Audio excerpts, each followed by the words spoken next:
घरावा में देवरा हमके पकड़ी सखी ढोलिया खोदेला लेके लकड़ी सखी घरावा में देवरा हमके पकड़ी सखी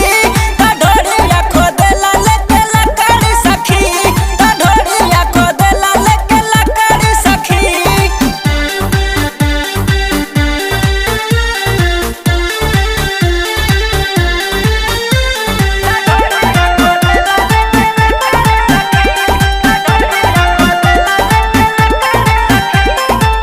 करी लेनी होरा सखी दोनों हाथे जोड़ी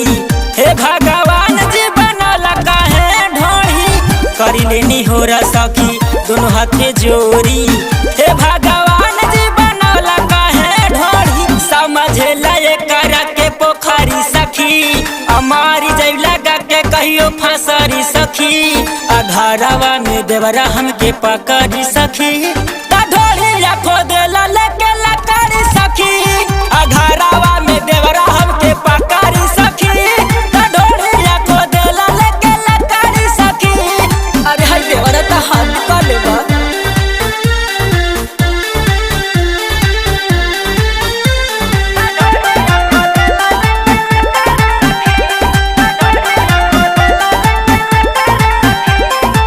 देवरा सिया में सुंदर कैले बावे धुआं धुआं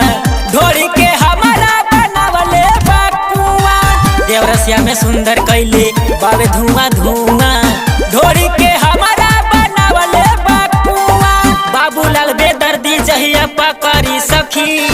सोनू जे जानी बड़ी अखरी सखी घरावा में देवरा हमके पकड़ी सखी।